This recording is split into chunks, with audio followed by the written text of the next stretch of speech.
सभी लोगों को नमस्कार। हमारे चैनल लेट्स रीड प्लस में आपका स्वागत है। हम लोग गणित के साथ साथ एक सब्जेक्ट और लेकर चलेंगे, अर्थात आप कह सकते हैं कि गणित के पैरेलल लगातार एक सब्जेक्ट और यहाँ पर आपके सामने प्रस्तुत रहेगा, भारत का इतिहास। अब भारत के इतिहास की बात करेंगे हम लोग, तो भारत के इतिहास को जब से मानव पृथ्वी पर आया है तब से लेकर अब तक के समय को कुछ अलग अलग भागों में डिवाइड करके रखा गया है या बांट के रखा गया है। अगर हम प्रारंभिक बात करें तो उसको 3 बड़े भागों में डिवाइड किया गया है। जैसे आप यहाँ देख सकते हैं, एक मैंने चार्ट बनाया हुआ है। ये चार्ट बहुत ही इम्पोर्टेंट होगा। अगर इतिहास आपको पढ़ना है तो इतिहास का बैकबोन जो होता है, अर्थात आप कह लीजिए कि उसका स्ट्रक्चर, मेन स्ट्रक्चर जो होता है वो बहुत ज़रूरी है। ये आपको हर बार कंसंट्रेट करने में मदद करेगा कि आखिर हम पढ़ क्या रहे हैं और हम हैं कहाँ। ये बड़ा महत्वपूर्ण स्थान रखता है। इसलिए आपको ये फिगर या जो मैंने ये बनाया हुआ है, एक चार्ट बनाया हुआ है, उसका नॉलेज या ज्ञान होना चाहिए। एक तरह से कहिए याद रहना चाहिए। बहुत बड़ी चीज़ नहीं है, आसानी से आप याद कर सकते हैं। तो भारत के इतिहास को मुख्य रूप से 3 भागों में डिवाइड करके रखा गया है। पहला जो पार्ट है वो प्रागैतिहासिक काल कहिए या इसी को पाषाण काल कहा जाता है। प्रागैतिहासिक काल या पाषाण काल। प्रागैतिहासिक काल या पाषाण काल का जो समय रहा है, मानव जब से समझदार हुआ है या जानकार हुआ है या वह अपनी बुद्धि का प्रयोग करने लगा है, तब से लेकर 2500 बीसी, बीसी मतलब आप समझ सकते हैं ईसा पूर्व, बीसी का मतलब ईसा पूर्व है। तो स्टार्ट से, प्रारंभ से लेकर 2500 बीसी तक का जो समय है वो प्रागैतिहासिक या पाषाण काल के अंतर्गत लिया जाता है। दूसरा पार्ट जो है आद्य ऐतिहासिक। आद्य ऐतिहासिक का जो समय है वो 2500 बीसी से लेकर 600 बीसी तक माना जाता है। उसके बाद तीसरा भाग है इसका ऐतिहासिक। ऐतिहासिक यह, इसका जो समय है वो 600 बीसी से स्टार्ट होता है और 1947 तक, यानी आधुनिक भारत जहाँ तक समाप्त होता है वहाँ तक इसका काल है। एक बार फिर से समझ लीजिए, भारत के इतिहास को 3 भागों में डिवाइड किया गया, प्रागैतिहासिक या पाषाण काल, आद्य ऐतिहासिक और ऐतिहासिक। अब इन 3 बड़े भागों को कुछ छोटे भागों में भी बांटा गया। तो जैसे प्रागैतिहासिक या पाषाण काल को 3 भागों में डिवाइड कर दिया गया। पहला है पूरा पाषाण काल, दूसरा है मध्य पाषाण काल और तीसरा है नवपाषाण काल। प्रागैतिहासिक या पाषाण काल को 3 भागों में पुनः डिवाइड कर दिया गया, पूरा पाषाण काल, मध्य पाषाण काल और नवपाषाण काल। पूरा पाषाण काल का जो समय रहा है वो मानव के प्रारंभ की स्थिति से लेकर 8000 बीसी तक का जो समय है वो पूरा पाषाण काल के अंतर्गत रखा गया है। मध्य पाषाण काल का जो समय है 8000 बीसी से लेकर 4000 बीसी तक का है। नव पाषाण काल का जो काल है वो 4000 बीसी से लेकर 2500 बीसी तक का है। ये जो टाइम दिया गया है कुछ किताबों में थोड़ा मोड़ा इधर उधर हो सकता है, तो उससे बहुत आपको चिंतित होने की ज़रूरत नहीं है। ये एक व्यू है, एक काल का एक डिसीजन, सामान्य डिसीजन है, बस आप इतना मान लीजिएगा। आद्य ऐतिहासिक काल को मुख्य रूप से 2 भागों में डिवाइड कर दिया गया है। पहला है सिंधु घाटी। सिंधु घाटी सभ्यता का जो समय बताया जा रहा है वो 2500 बीसी से 1500 बीसी तक का है। 2500 बीसी से 1500 बीसी तक का। इसका दूसरा पार्ट है वैदिक काल। वैदिक काल का जो समय हो 1500 बीसी से लेकर 600 बीसी तक का है। 1500 बीसी से लेकर 600 बीसी तक का। इस वैदिक काल को भी दो भागों में डिवाइड कर दिया गया। वैदिक काल को दो भागों में डिवाइड किया गया। पहला ऋग वैदिक काल और दूसरा उत्तर वैदिक काल। ऋग वैदिक काल का जो समय है वो 1500 बीसी से लेकर 1000 बीसी तक का है और उत्तर वैदिक काल का जो समय रहा है वो 1000 बीसी से लेकर 600 बीसी तक का है। इसी तरीके से ऐतिहासिक काल को तीन भागों में डिवाइड किया गया। पहला भाग है प्राचीन भारत का इतिहास या प्राचीन इतिहास, और प्राचीन इतिहास का जो समय रखा गया वो 600 बीसी से लेकर 712 एडी तक है। दूसरा इसका पार्ट है मध्य भारत का इतिहास या मध्यकालीन इतिहास। इसका जो समय है वो 712 एडी से, ध्यान रखिएगा, प्राचीन काल या प्राचीन इतिहास जो है 600 बीसी से लेकर 700 एडी तक है। यहाँ एडी का मतलब ईसा या ईस्वी सन से, ईस्वी से मान लीजिए। और मध्यकालीन भारत का या मध्यकालीन इतिहास का जो समय रहा है वो 712 से 1707 एडी तक माना जाता है। तीसरा इसका जो पार्ट है वो आधुनिक भारत का है या आधुनिक भारत का इतिहास। इसका जो समय है वो 1707 एडी से लेकर 1947 एडी तक माना जाता है। तो ये तो सामान्य डिवाइड है या सामान्य इसका रूपों में इसको डिवाइड करके रखा गया है। मुख्य रूप से तीन भाग हुए, प्रागैतिहासिक, आद्य ऐतिहासिक और ऐतिहासिक। प्रागैतिहासिक प्रारंभ से 2500 बीसी, आद्य ऐतिहासिक 2500 से 600 बीसी और ऐतिहासिक 600 बीसी से 1947 एडी तक का है। ये एक व्यवहारिक रूप से आपके माइंड में बना रहना चाहिए। फिर वहीं प्राग ऐतिहासिक को तीन भागों में डिवाइड किया, आद्य ऐतिहासिक को दो भागों में डिवाइड किया और ऐतिहासिक को तीन भागों में डिवाइड किया। अब हम लोग जो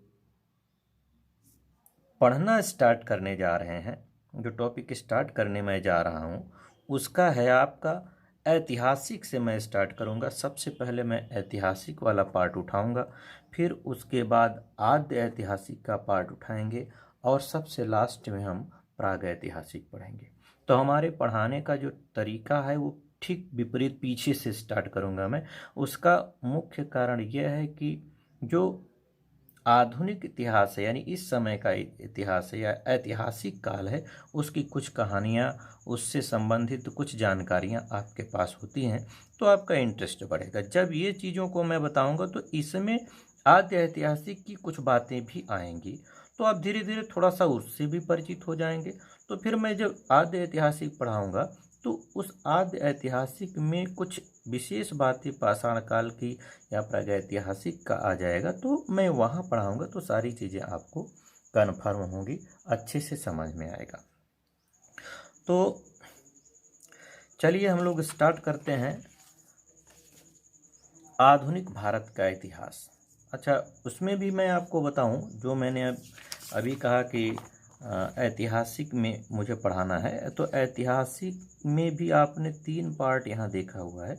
उसमें से भी तीन पार्टों में से मैं सबसे पहले आधुनिक भारत का इतिहास स्टार्ट करूँगा। आधुनिक भारत का इतिहास, पहले आधुनिक भारत का इतिहास, फिर मध्य भारत का इतिहास, फिर प्राचीन भारत का इतिहास। तो ऐतिहासिक काल में भी मैं पीछे से ही स्टार्ट करने वाला हूँ, नहीं लास्ट पॉइंट से। तो चलिए आधुनिक भारत का इतिहास हम लोग आज से स्टार्ट करते हैं। अब आधुनिक भारत का इतिहास हमको पढ़ना है और हम लोग जानते हैं कि इसका समय जो निर्धारित किया गया है वो 1707 से 1947 तक का निर्धारित है। लेकिन ये जो 1707 से 1947 तक का समय निर्धारण है, निश्चित रूप से इस पर प्रभाव मध्यकालीन भारत का रहा होगा, यानी इससे पहले का कुछ विशेष प्रभाव जरूर रहा होगा। अब उस प्रभावों को बिना जाने अगर हम आधुनिक भारत के इतिहास को पढ़ें तो कुछ खास क्लियर नहीं कर पाएंगे, तब हमको केवल रटना और रटना रहेगा। अगर हम थोड़ी सी कहानी पीछे से भी लेकर चलें तो हम लोग कहानी को, यानी मॉडर्न हिस्ट्री की कहानी को उससे जोड़कर जब पढ़ेंगे तो निश्चित रूप से हम लोगों को सारी चीज़ें स्पष्ट होंगी। अब मैं आधुनिक भारत के जो 1707 से पहले की कुछ घटनाएं हो रही हैं उसकी बात करूं, उससे पहले एक बात और मैं बता दूं। जब आप कभी पूरा इतिहास पढ़ेंगे तो इसमें कुछ मोटी मोटी बातें आपको मिलेंगी। जैसे जब हम प्राचीन भारत की बात करेंगे, एक चीज़ मैं आपको बता दूं, चाहे प्राचीन भारत का इतिहास हो, चाहे मध्य भारत का इतिहास हो, चाहे आधुनिक भारत का इतिहास हो, भारत पर हर समय में आक्रमण हुए हैं और चीज़ें लूटी गई हैं, प्रशासन किए गए हैं। लेकिन मोटा मोटा अगर कुछ बातें ध्यान में रख ली जाएं तो आपके दिमाग में कुछ विशेषता भी नज़र आएगी। जैसे प्राचीन भारत की विशेषता रही है, प्राचीन भारत के समय में जितने भी राजा या जो लोग भारत पर आक्रमण किए, उनका मूल सिद्धांत जो था वो शक्ति प्रदर्शन और अपना प्रभुत्व जताना था। मतलब वो यह जताना चाहते थे कि हम विश्व में सबसे ज़्यादा शक्तिशाली हैं और हमारा प्रभुत्व विश्व में सर्वोच्च है। वो ये जताने के लिए, हालांकि लूटपाट और प्रशासन भी हुए हैं, ऐसा नहीं है कि नहीं हुआ है, लेकिन मुख्य चीज़ें शक्ति प्रदर्शन और प्रभुत्व का रहा है। वहीं पर अगर हम मध्यकाल में आए तो मध्यकाल में जो मेन कार्य रहा है आक्रमणियों का भारत पर, वो मूल रूप से लूट रहा है और स्थायित्व। कुछ लोग आए, लूटपाट किए और चले गए। वहीं पर कुछ लोग आए तो उनका यहीं पर अपना राज्य स्थापित करके बसने की इच्छा हो गई और कुछ लोग यहीं रह भी गए। अभी हम लोग सारी चीज़ों पर चर्चा आगे करते भी चलेंगे।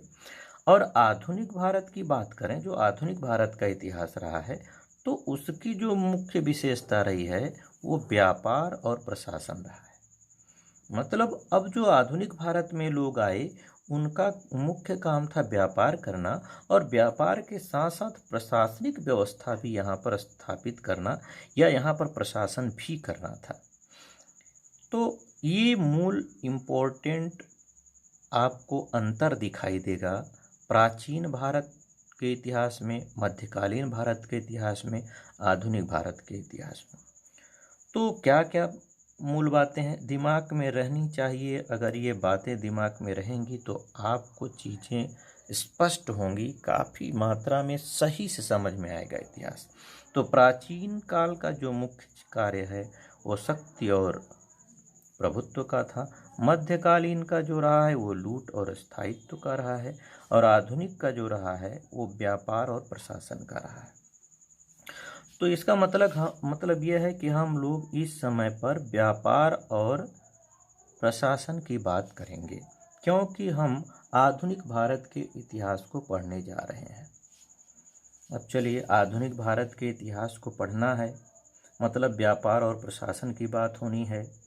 तो अब व्यापार और प्रशासन करने के लिए निश्चित रूप से कुछ बाहरी लोग आए होंगे। वो बाहरी लोग जो हैं वो महत्वपूर्ण 6 व्यापारिक देश के लोग रहे हैं। ये महत्वपूर्ण 6 व्यापारिक देश कौन है? बहुत इम्पोर्टेंट बात है, इसको आपको ध्यान में रखना ही होगा। अगर ये शुरू की बातें हमारी आप समझ पाएँ और दिमाग में रख पाएंगे तो पूरा आधुनिक भारत का इतिहास एकदम आसानी से समझ में आएगा, और आप किताबों को पढ़ेंगे तो भी कई चीज़ें आपको, यानी कि कहीं भी कोई दिक्कत होने के चांसेस नहीं होंगे। तो आप ये 6 महत्वपूर्ण देश की बात मैं करूँगा। पहला है पुर्तगाल, दूसरा है स्पेन, तीसरा है फ्रांस, चौथा है नीदरलैंड, नीदरलैंड को हॉलैंड भी कहा जाता है, और पांचवा है ब्रिटेन, और छठा है डेनमार्क। ये 6 इम्पोर्टेंट देश हैं जिन्होंने व्यापारिक रूप से भारत पर आक्रमण किया, यानी व्यापार करने के लिए आए। कौन कौन है एक बार फिर समझिए। पुर्तगाल है, स्पेन है, फ्रांस है, नीदरलैंड है, ब्रिटेन है और डेनमार्क है। तो ये 6 इम्पोर्टेंट देश हैं। लेकिन अब केवल ऐसे बता देने से कि ये 6 इम्पोर्टेंट देश है, बहुत कुछ क्लियर नहीं होने वाला है। तो एक काम करते हैं हम लोग, आपको सबसे पहला काम करना होगा इनका लोकेशन, ये 6 देश कहाँ हैं इनका लोकेशन जानना बहुत ही आवश्यक है। तो आप विश्व का मैप लेंगे, विश्व मैप ले लेंगे। यहाँ पर देखिए मैं एक विश्व मैप आपको दिखा रहा हूँ। हालांकि यहाँ से बहुत कन्फर्म नहीं होगा, लेकिन थोड़ा सा आपको जानकारी ज़रूर मिलेगा। ये आपका प्यारा भारत है, ये आपका प्यारा भारत है। और यहाँ पर व्यापारियों को व्यापार करने आना है, और वो 6 देश जो व्यापारिक रूप से अधिक महत्वपूर्ण हैं वो यूरोप के हैं। देखिए एशिया में आपका भारत पड़ रहा है, ये पूरा यहाँ से लेकर यहाँ से ऐसे ऐसे एशिया का पार्ट हो जाता है। और यूरोपीय लोग जो हैं वो विशेष व्यापार के लिए जाने जाते हैं। तो यूरोपीय लोग यहाँ पर व्यापार करने आएंगे, तो उनका जो एरिया है वो यहाँ कहीं है। आप यहाँ पर देखिएगा, ये वाला जो लोकेशन पूरा रहेगा, ये वाला पूरा लोकेशन यहाँ पर ये यूरोप का एरिया है। और यहाँ के लोग ही बेहतरीन व्यापार के लिए माने जाते हैं। अभी इतना छोटा छोटा है, आपको स्पष्ट नहीं दिखाई देगा, लेकिन आप अपने पास मैप रखिएगा और मैप में ये जो मैंने 6 देश बताए हैं उन 6 देशों का लोकेशन याद रखिएगा, याद करिएगा। जैसे मैं एक छोटा सा यहाँ पर आपको दिखाने का प्रयास कर रहा हूँ। ये एक मैप है मेरे पास, यहाँ मैं रख रहा हूँ, शायद दिखाई दे आपको। ये मैप है, देखिएगा, ध्यान से देखिएगा तो समझ में आएगा। ये मैप आपके पास है, यहाँ आप देखिए जरा।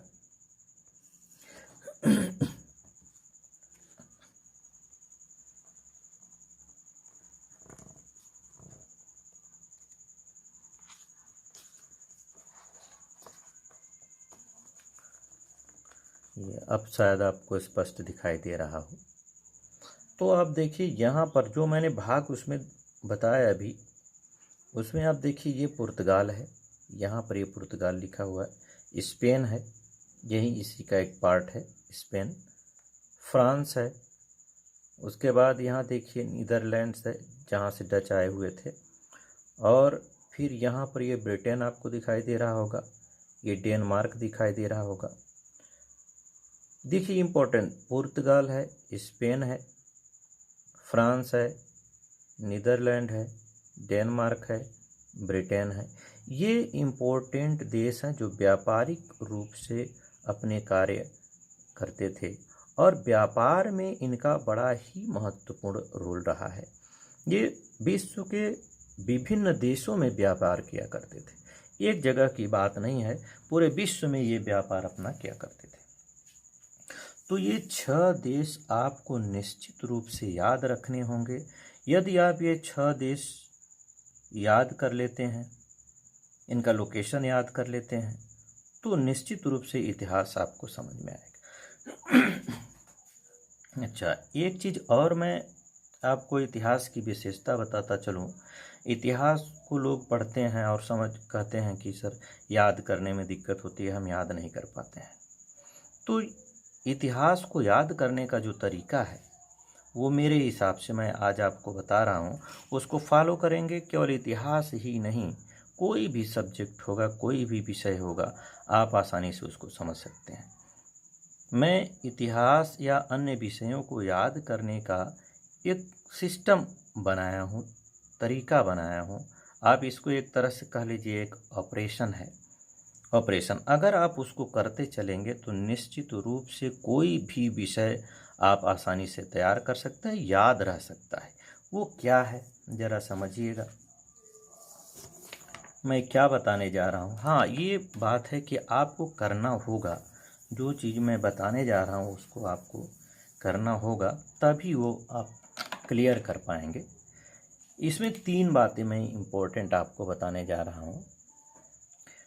पहली बात, आपको सुनना होगा, सुनना। दूसरी बात, आपको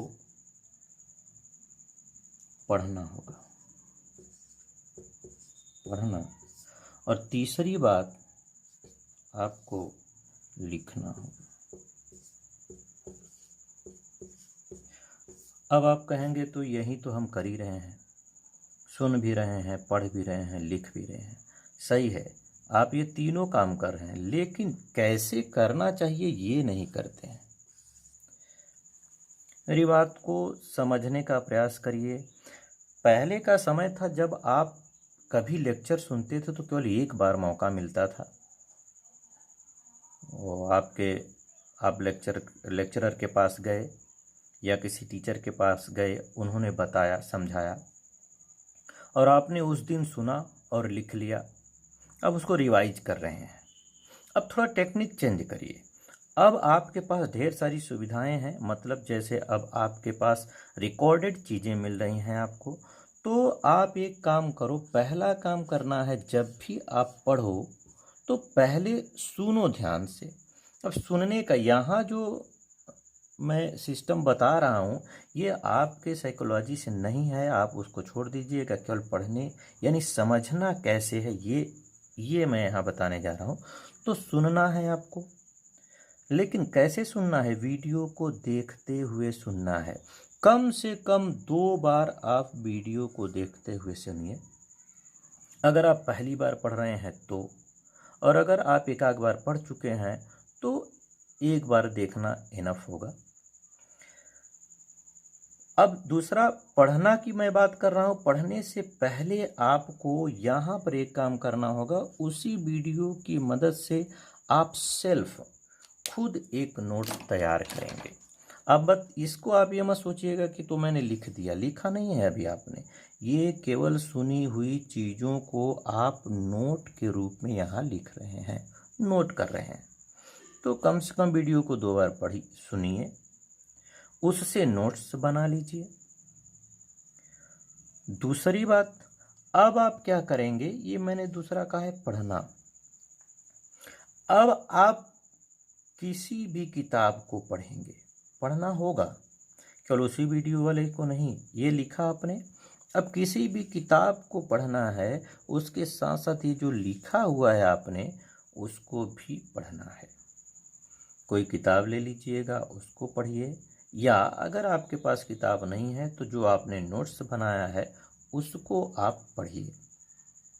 इसके साथ साथ जब आपने इसको पढ़ लिया, कम से कम 2 से 5 बार आप उसको पढ़िए। उसके बाद आप खुद लिखिए। लिखना, खुद लिखना है, यानी कि पढ़ने वाला जो नोट्स है उसको रख दीजिए, सुनने वाला जो चीज़ है उसको रख दीजिए और खुद लिखिए। क्या लिखना है? आपको पूरा नहीं लिखना है, उसकी मेन घटनाएं आप एक पेज पर लिखिए। निश्चित रूप से आपको सारी चीज़ें याद होंगी। ये प्रक्रिया आप प्रत्येक सप्ताह में कम से कम 1 बार करिए। प्रत्येक सप्ताह में कम से कम 1 बार करिए। पहले वीडियो को सुनिए, उससे नोट्स बना लीजिए, रफ कॉपी पर बनाइए, हर बार बनाइए, कोई दिक्कत नहीं। फिर उसको पढ़िए ध्यान से। फिर जो आपने पढ़ा हुआ है उसकी इम्पोर्टेंट बातों को लिखिए। निश्चित रूप से आपको सारी चीज़ें कन्फर्म होंगी। अगर आपने 5 बार ये प्रक्रिया दोहरा दी तो कोई भी सब्जेक्ट आपके इर्द गिर्द वो घूमने लगेगा। उसके बाद एक बार आप रिवाइज मारिए या तो वीडियो सुन लीजिए, आपको सारी चीज़ें कन्फर्म होंगी। मुझे विश्वास है कि मेरी बात आपको ये समझ में आई होगी और यही प्रक्रिया आपको दोहराना चाहिए। तो मैं हिस्ट्री का अगला टॉपिक अब नेक्स्ट टर्न में लेकर आऊँगा, लेकिन उससे पहले मैं चाहता हूँ कि आपको जो मैंने 2-3 इम्पोर्टेंट बातें बताई हैं, वो आपकी तैयार हो जानी चाहिए। ये प्रक्रिया उसमें अप्लाई करके देखिए, चेक करिए क्या कल तक इतनी चीज़ें आपको याद आ जाती हैं या अगले वीडियो तक आपको ये चीज़ें याद आ जाती हैं। तो समझ लीजिए आप सही ट्रैक पर हैं, कोई दिक्कत नहीं है। तो 3 क्या चीज़ें हैं, हिस्ट्री को हमने डिवाइड किया है 3 भागों में, तीनों भागों को कुछ भागों में डिवाइड किया गया है। क्या है, हम लोगों ने उसको कुछ विशेष कालों में डिवाइड किया है। उसके बाद हमने बताया कि हम आधुनिक भारत का इतिहास प्रारंभ करेंगे। उसके साथ साथ हमने भारत के का जो इतिहास है यानी ऐतिहासिक पार्ट का जो 3 पार्ट है उसकी कुछ मुख्य बातें जो हैं वो मैंने आपको बताया। उसके बाद हमने 6 देशों के बारे में आपको बताया और उन 6 देशों का लोकेशन निर्धारित करने के लिए कहा है। तो ये मुख्य कार्य आपका रहेगा कि आप ये जो 6 देश हैं, पुर्तगाल, स्पेन, फ्रांस, नीदरलैंड, ब्रिटेन और डेनमार्क, ये कहाँ हैं, इसका लोकेशन क्लियर होना चाहिए। तो अगले वीडियो में मिलते हैं। यदि आपको ये वीडियो या जो मैं स्टार्ट कर रहा हूँ या चीज़ें आपको समझ में आ रही हैं तो वीडियो को लाइक करिए, शेयर करिए और सब्सक्राइब करिए। धन्यवाद।